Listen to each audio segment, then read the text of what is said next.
काम एक दृष्टिकोण थी, एक नौकरी मिल गई तो जैसे तैसे 10 से 5 रोते गाते जीतते टाइम काटना है बस, कब 5 बजे और भागो। दूसरा ये कि भाई नौकरी है कर रहे हैं तो 10 से 5 करें। तीसरा ये है कि मेरी नौकरी नहीं, यही राष्ट्र सेवा है और यही जनता की सेवा है, तो कोई कसर नहीं छोड़ूंगा, बेहतर से बेहतर करूंगा, एक एक मिनट का उपयोग करूंगा, एक एक क्षण का उपयोग करूंगा, मेरी तरफ जो काम है वो सबसे बेहतर करके दूंगा। ये भाव अगर पैदा हो जाए तो जिंदगी आनंद बन जाती है, फिर काम में आनंद आता है। मैं अगर कृषि मंत्री हूं तो मेरे दिमाग में हमेशा रोम रोम में किसान और हर सांस में खेती, आनंद के साथ चला चल शिवराज, खेतों में चल, किसानों में चल, गांव में चल, क्योंकि विकसित भारत के लिए विकसित कृषि और समृद्ध किसान बनाना है, तो काम में आनंद आता है। नहीं किसान समस्या लेके आ गए तो भड़क गए, आ गए सवेरे से खाने देते ना पीने देते,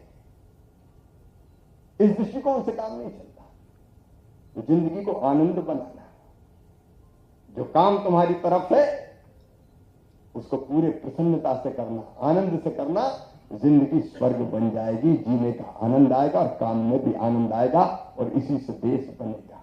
भारत अत्यंत प्राचीन और महान राष्ट्र है। जब दुनिया के तथाकथित विकसित राष्ट्रों में सभ्यता के सूर्य का उदय नहीं हुआ था, तब हमारे यहां वेदों की ऋचाएं रच दी गई थी। जब पश्चिम के विकसित देशों के लोग अपने शरीर को पेड़ों के पत्ते और छालों से ढका करते थे, तब हमारे यहां मलमल बनता था। जब दुनिया में अज्ञान का अंधकार था, तब हमारे यहां तक्षशिला और नालंदा जैसे विश्वविद्यालय थे। और भारत की उसी विरासत को आज यशस्वी ढंग से आगे बढ़ाने का काम कर रहे हैं हमारे प्रधानमंत्री श्रीमान नरेंद्र मोदी जी। मैं सच कहता हूं मित्रों, ये काल भारत की प्रगति और विकास का स्वर्णिम काल है।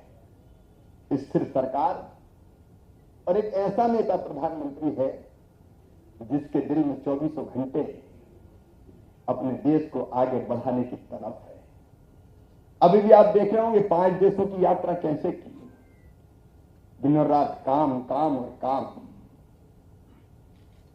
एक ही धुन रहते हैं।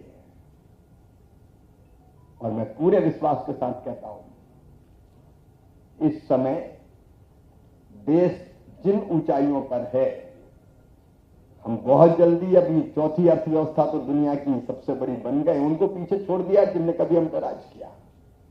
अब जल्दी भारत तीसरी सबसे बड़ी अर्थव्यवस्था भी बनने वाला है।